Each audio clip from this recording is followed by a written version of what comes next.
Bienvenue à tous. Feu de brousse aux alentours de la piste d'atterrissage de l'aéroport de Ziguinchor. Les sapeurs-pompiers sont intervenus, pas de dégâts matériels. Les installations n'ont pas été touchées. Nous serons en direct avec Ignace des rapatriements collectifs et immédiats des ressortissants de l'Afrique de l'Ouest à Wuhan, épicentre du coronavirus. Oui, c'est possible si toutes les précautions sont prises pour ne pas importer le virus. Pour Maître Abdoulaye Wade, les 13 étudiants sénégalais ont aussi droit à la santé. L'ancien président lance un appel à tous les pays africains pour la mutualisation des efforts pour sauver leurs ressortissants. Pour l'Union africaine, les risques de récession économique sont réels avec cette épidémie.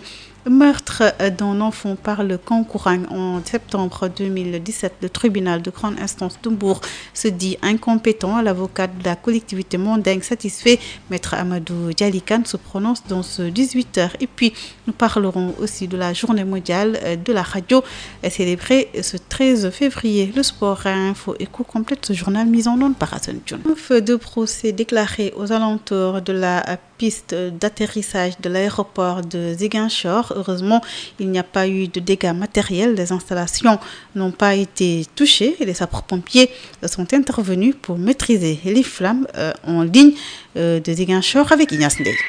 Ah oui, Ndeye Khady, vous l'avez dit, en plus de peur que de mal. Cet après-midi, il était à 13h lorsqu'en tout cas les flammes, les feux en tout cas se sont propagés juste au niveau des herbes aux alentours de la piste de l'aéroport de Ziguinchor. Pris de panique, certains ont vite fait d'alerter les sapeurs-pompiers qui sont arrivés sur les lieux pour maîtriser en tout cas ces flammes qui ont créé un gros nuage de fumée en tout cas au niveau de l'aéroport de Ziguinchor. À l'origine de cette situation de panique, il y a eu en tout cas des jeunes chasseurs qui ont animé un petit foyer de feu à côté, des chasseurs de lapins et autres rapalmistes pour en tout cas attraper en tout cas ces animaux. Ils avaient allumé juste le feu sous le fagé dans les herbes et puis c'est un peu propagé au niveau, ce qui a fait qu'il y a généralisé aux alentours de aucune perte en vie humaine ni de perte matérielle. Il y a les installations n'ont pas été touchées, rassure bien sûr les agents de l'aéroport. D'ailleurs, le vol de Air Sénégal vient juste de décoller. Le feu s'est propagé loin des locaux en tout cas de cet aéroport de Ziguinchor. Il y a eu plus de peur que de mal. Aucun problème, aucune perte en vie humaine, aucun dégât n'a été enregistré avec cet incendie causé donc par un feu de brousse aux alentours de la piste de l'aéroport de Ziguinchor et le trafic continue. Merci à vous, Ignace Ndeye. Le président Abdoulaye Wade demande le rapatriement de nos 13 jeunes compatriotes qui vivent à Wuhan. Évidemment, il faut le faire avec précaution et ne pas exposer les Sénégalais au risque du coronavirus. Aussi, ont droit à la santé et dans ce cas, les précautions à prendre sont très simples. Envoyer une équipe médicale constituée de médecins sénégalais qui, avec leurs collègues chinois, se vont sélectionner ceux qui ne sont pas atteints pour un rapatriement immédiat. Les autres, s'il y en a, devront être traités sur place dans les hôpitaux chinois jusqu'à leur guérison totale. Les autres étudiants doivent être mis en quarantaine dans un pays très chaud car selon les spécialistes, le risque de propagation au Sénégal est faible du fait que nous sommes un pays chaud. Nous ne devons pas laisser plus longtemps nos étudiants, leurs parents et amis dans l'angoisse. Le président Wade lance un appel à tous les pays africains sans exception, mais particulièrement à ceux de l'Afrique de l'Ouest dans le cas où il y aurait des ressortissants d'autres pays africains bloqués à Wuhan. Nos pays pourraient donc mutualiser leurs efforts et organiser un rapatriement collectif dans le respect des mesures traditionnelles de précaution, notamment la quarantaine en pays chaud avant la rentrée à leur domicile. C'est dans une déclaration faite par le président Abdoulaye Wade. Il y a risque de récession économique au niveau mondial à cause de l'épidémie. Une alerte lancée par le commissaire aux affaires économiques de l'Union africaine, Dr Victor Anisson, prévient sur les incidences économiques en Afrique à cause de l'importance des échanges commerciaux avec la Chine. L'OPEP va se pencher sur la question et déterminer le niveau de production du pétrole. Dr Victor Anisson Harrison avec Hapsa Inimanouad. Je voudrais attirer votre attention sur un phénomène mondial actuellement. Notre continent connaît les conséquences des changements climatiques. Notre continent connaît également les conséquences désastreuses de l'Ebola. Là maintenant, nous avons au niveau mondial le coronavirus. Le coronavirus qui, jusqu'à maintenant, n'atteint pas encore notre continent, mais il faudrait que nous fassions attention. Je voudrais attirer votre attention sur les conséquences économiques de ce coronavirus. Actuellement, l'OPEP est en train, sinon il a fini de se réunir pour décider du niveau de production du pétrole, parce que la demande mondiale risque de diminuer. Et les conséquences par rapport aux économies africaines, vu la place de la Chine par rapport à nos échanges commerciaux, et donc on aura, et là j'attire donc les intérêts des gouverneurs des banques centrales pour les rôles que vous jouez, que vous aurez encore à jouer sur l'économie, parce qu'il risque d'y avoir une récession économique au niveau international. Si à peine les économies africaines sont en train de reprendre après la décennie de croissance, ce phénomène-là risque de nous affecter. Un fait inédit à Nioro, un professeur a poignardé un de ses élèves suite à une altercation, selon certaines informations relayées donc ce jeudi. Le problème est parti d'une copie de composition. L'incident s'est produit au lycée Cœur Maba Diakhouba. L'élève s'en est sorti avec des blessures. Procès de la collectivité Manding à la suite de la mort d'un enfant en 2017 lors du Kankourang. En septembre, le tribunal de grande instance de Mbour s'est déclaré incompétent ce matin lors de la session des chambres criminelles. Une décision qui satisfait l'avocat de la collectivité Manding, maître Amadou Dialikan, au micro de Moustapha Sall. Oui, comme vous l'avez constaté, il n'y aura pas de procès ici aujourd'hui, dans la mesure où, conformément à l'exception que j'avais soulevée, le tribunal de grande instance de Mbour a déclaré que sa saisine était irrégulière. C'est une décision qui est conforme à la loi. Donc le juge, les dossiers qui étaient en cours d'instruction au niveau du tribunal de grande instance de Thiès devaient être renvoyés devant le juge d'instruction compétent qui se trouve en l'espèce être le juge d'instruction du tribunal de grande instance de Mbour. Alors c'est une erreur qui a été commise par les autorités judiciaires et aujourd'hui le tribunal n'a fait qu'en tirer les conséquences en déclarant sa saisine irrégulière parce que le tribunal de grande instance de Mbour ne peut en aucune façon être saisi d'une ordonnance de renvoi délivrée par un juge d'instruction du tribunal de grande instance de Thiès. Perturbations dans le secteur de l'éducation, débrayage hier mardi, grève totale ce jeudi et demain vendredi. Le G20 déroule son 4e plan d'action, un mot d'ordre bien suivi. Se félicitent les syndicats d'enseignants, s'en félicitent.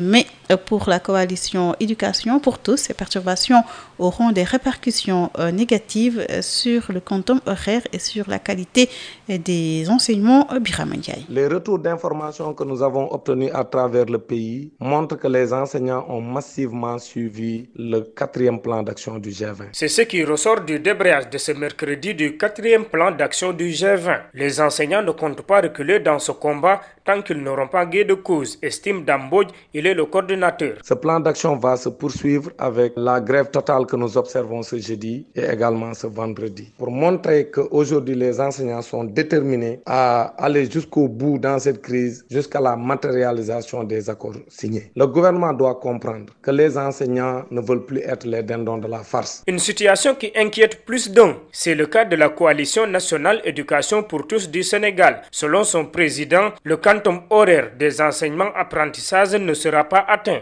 Souley Gorbalsi. Vraiment dire toute notre inquiétude par rapport à la situation actuelle de l'école sénégalaise. D'autant plus que nous connaissons même actuellement des perturbations récurrentes dans le secteur et que cela n'augure pas à des lendemains meilleurs pour notre système éducatif. Dans la mesure où, pour parler d'une éducation inclusive de qualité, il faut au minimum le respect du quantum horaire. Mais avec ces perturbations, il est impossible d'atteindre le quantum horaire. La seule solution qui vaille pour Dambodjo et compagnie reste la matérialisation des accords signés. Faire comprendre au gouvernement que les enseignants sont déterminés à se battre cette année pour l'appurement de la dette, pour la révision du régime indemnitaire et également pour la fin des surimpositions sur les revenus des enseignants. Le président de la coalition nationale éducation pour tous du Sénégal, par ailleurs membre du Haut Conseil du dialogue social pour l'éducation, embouche la même trompette. Le G20 et le G7 ont accordé leur violon lors de cette 4e plan d'action, une situation qui risque d'impacter sur le quantum horaire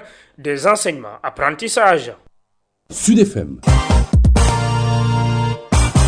La radio perd-elle sa place au profit des réseaux sociaux et du numérique? Peut-elle encore résister dans ce contexte? En tout cas, pour le moment, elle reste beaucoup plus accessible et beaucoup plus fiable que les réseaux sociaux, selon certains auditeurs, avis donné à l'occasion de la Journée mondiale de la radio dans ce reportage signé Aïssatou Gueiba. Nous sommes à Sacré-Cœur, de jeunes étudiants de 22 ans discutent tranquillement sur un banc et pour répondre à la question de savoir quelle place occupe la radio dans leur quotidien, leur premier réflexe est...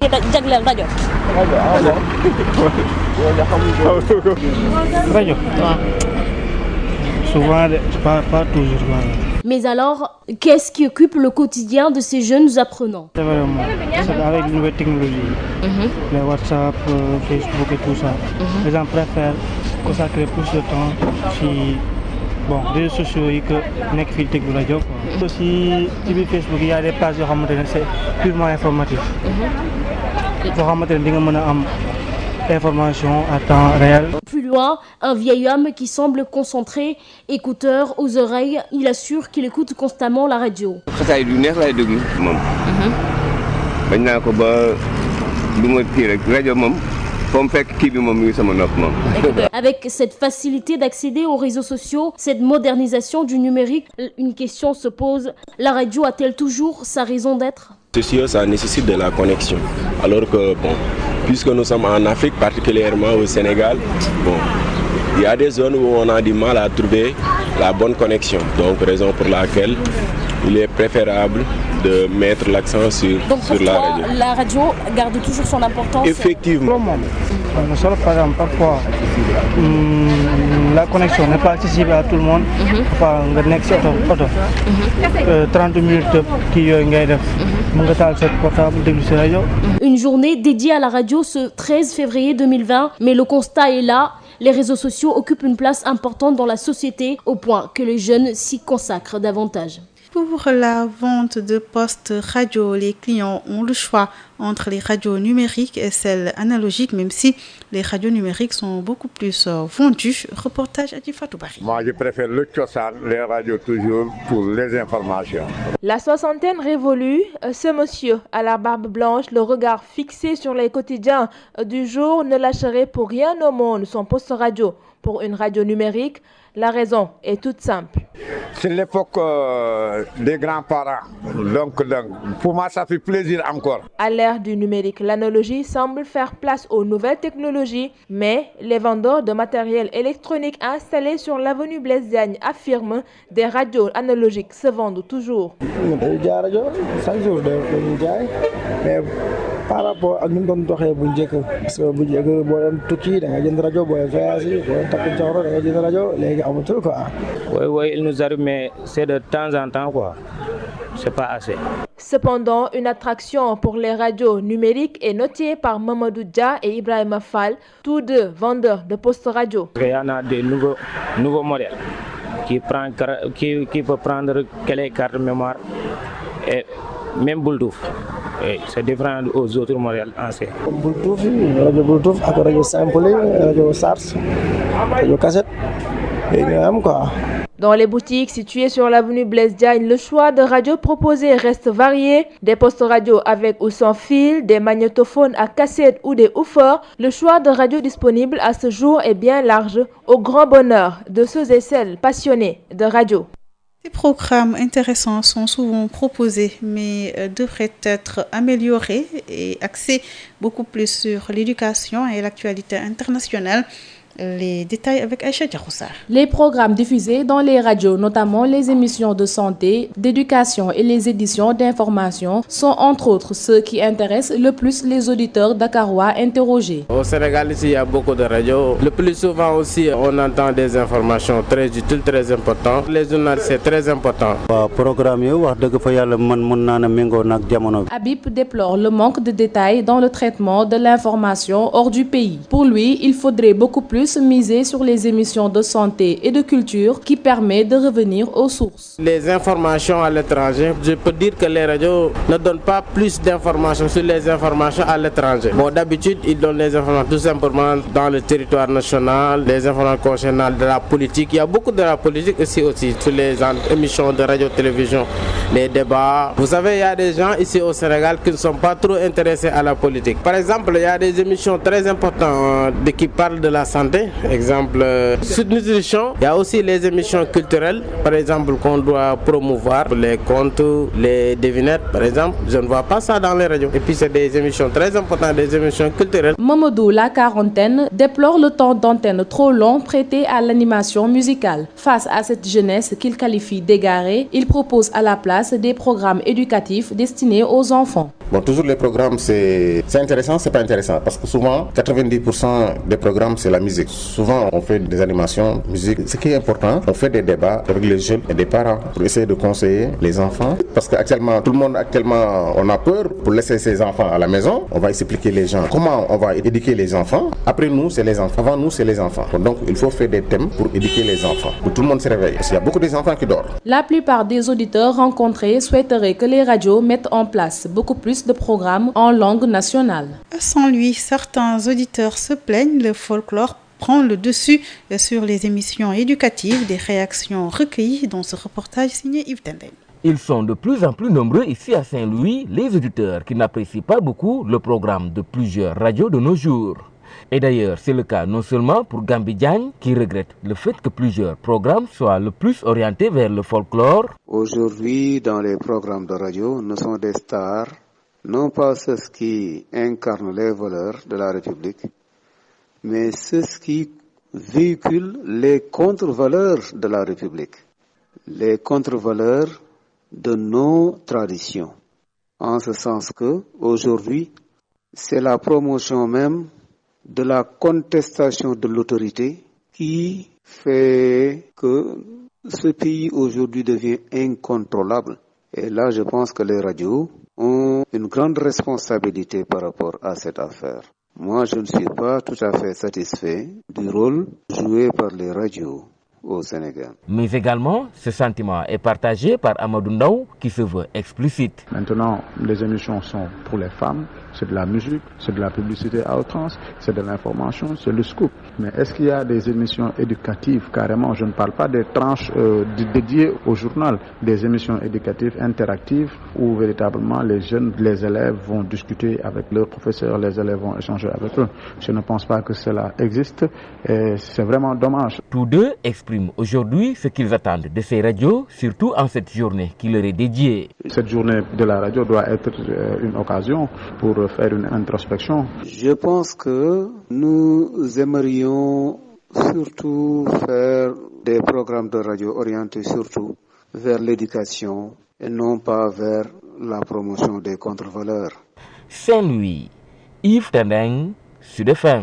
À Sédhiou, le paysage est marqué par la cohabitation entre radios communautaires et celles dites mainstream. Ce pluralisme dans les supports de communication a contribué à l'éveil des consciences, à la consolidation de la paix et à la promotion des indicateurs de développement. Seulement à Sédhiou, les fidèles auditeurs interpellent le directeur général de Sud FM sur l'absence du signal. Correspondance Moussa Trami. C'est en effet au tout début des années 2000 que les premières stations radio ont commencé à s'implanter en plein cœur du Pakao. À ce jour, le paysage médiatique de la région compte 7 radios communautaires dont Gabou FM dans la capitale régionale, une station de la RTS et récemment une radio municipale appelée Pakao FM. Ce pluralisme médiatique a largement contribué à la démocratisation des opinions en donnant la parole aux communautés de base pour échanger sur des sujets aussi opportuns que la paix, la culture, le social et l'économie. Pape Fatih Diakité, acteur culturel et de la communication, explique. Les radios communautaires ont été complémentaires avec les radios commerciales. Chaque type de radio a des limites, les deux ont été complémentaires. Avec en moyenne un rayon d'émission de 50 km à la ronde, la radio communautaire Gabou FM offre au public de Sédhiou une grille assez large de programmes. Noah Koli en est le rédacteur en chef. C'est elle-même ces populations-là qui créent l'information et qui voient cette information-là véhiculée au niveau de ces médias-là. Le retour des gens qui ont quitté leur village, la radio communautaire également a permis à ces personnes-là de venir communiquer, de venir échanger. Ça a facilité leur retour à travers ces émissions décentralisées. Pour Madame Sagnan de Farisek, femme reporter et animatrice des programmes de leadership féminin de la voix des enfants à Gabou FM,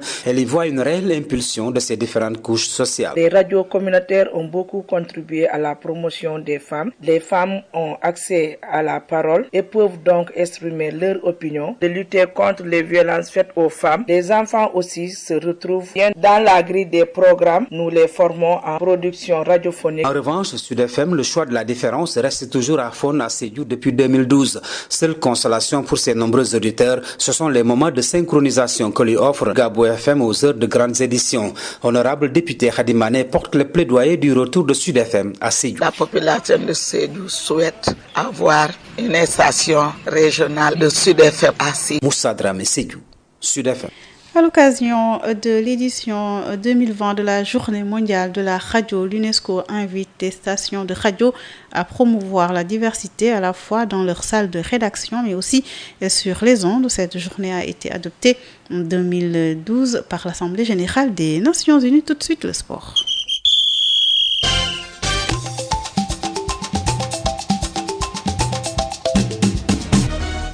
Affaire de pédophilie au centre de formation Dakar Sacré-Cœur, le ministre des Sports appelle les dirigeants de centres de formation, d'écoles de football et de clubs à la vigilance sur le choix et concernant le choix et le comportement des encadreurs. On l'écoute au micro de Dominique Kama. C'est une donnée qui est extrêmement difficile, mais qui interpelle l'ensemble de la communauté. Tous ceux qui sont dans les centres de formation, bien même dans les clubs, que ça soit football, que ça soit les autres disciplines. Il faudra commencer à porter beaucoup d'attention, à être beaucoup plus regardant pour que l'encadrement de ces jeunes-là ne vire pas dans ce qu'on est en train de vivre ici, qui sont des hommes, dirais-je, c'est des prédateurs qui vont dans le sens contraire de ce que les centres de formation veulent faire, parce que l'objectif d'un centre de formation, c'est former l'homme et permettre à ces jeunes-là de se faire un chemin dans la discipline qui est choisie. Même les écoles de football, nous demanderons en tout cas à tous ceux qui sont dans le sport de porter beaucoup plus d'attention à cela et de surveiller, parce qu'ils sont partout. Ce n'est pas que dans le football, ce n'est pas que dans le sport.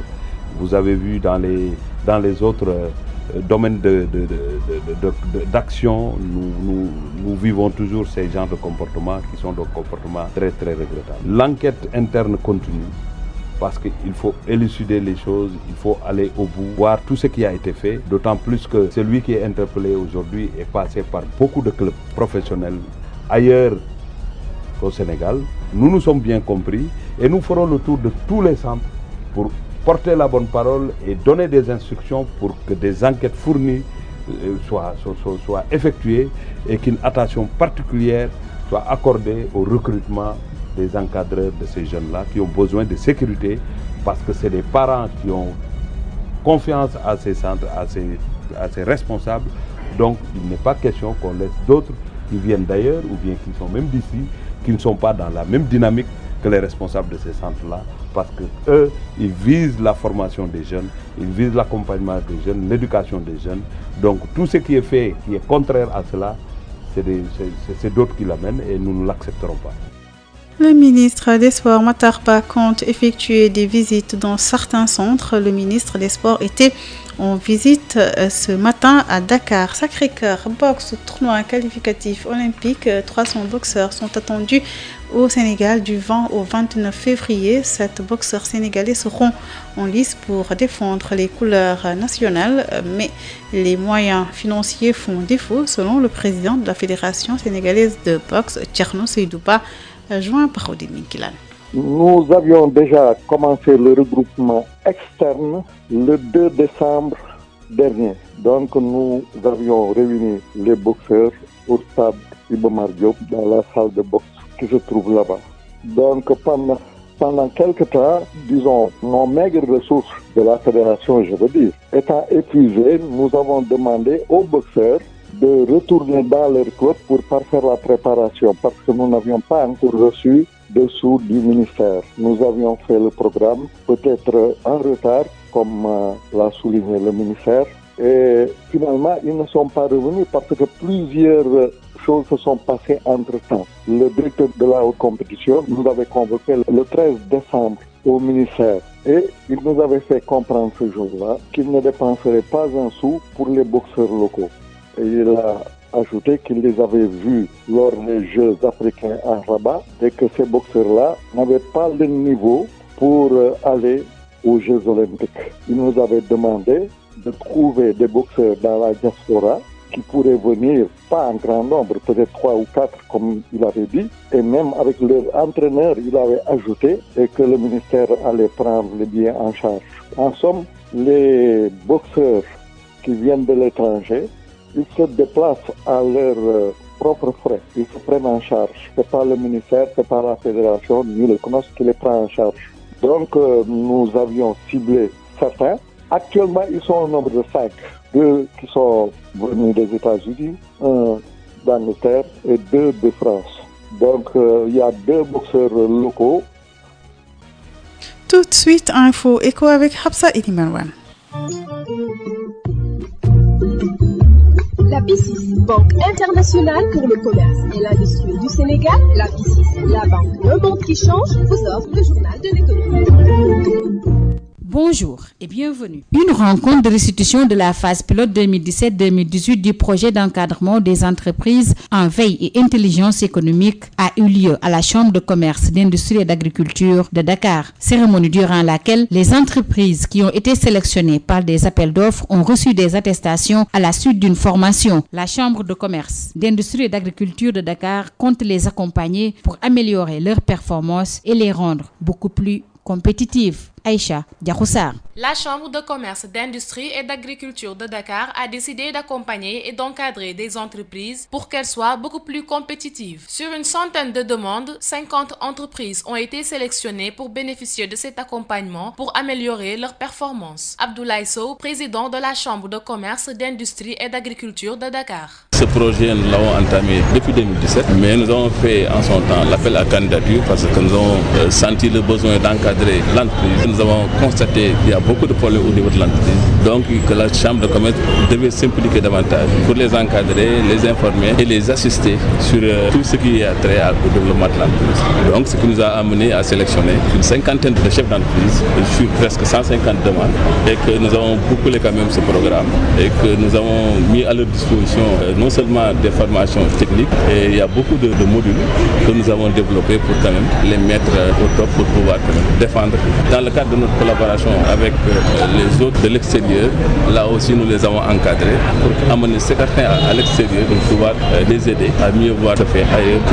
Pour le représentant de l'entreprise Vidal Group, cette phase pilote du projet d'encadrement des entreprises a permis de gagner des marchés et de créer des relations partenariales. Daniel Vidal. On peut noter déjà le fait qu'on ait pu gagner des marchés au-delà de nos frontières, dans la sous-région, voire même des marchés internationaux. Autre acquis également, le renforcement de nos relations coopération au sein même des participants et des récipiendaires, parce que cela a tissé quand même des relations partenariales. Maintenant aussi le renforcement des techniques, aussi bien managériales qu'opérationnelles, parce qu'on se sent beaucoup plus à l'aise maintenant par rapport aux dossiers de soumission d'appels d'offres nationaux. Le ministère du Commerce compte appuyer la Chambre de commerce dans ce projet qui va permettre, selon son directeur de cabinet, de créer des emplois et de lutter contre le chômage. Une baisse de 1,15% de l'indice BRVM10, suivie d'une baisse de 1,05% de l'indice BRVMC. C'est ainsi que la Bourse régionale des valeurs mobilières a clôturé sa séance du 12 février. La valeur des transactions est de 1,122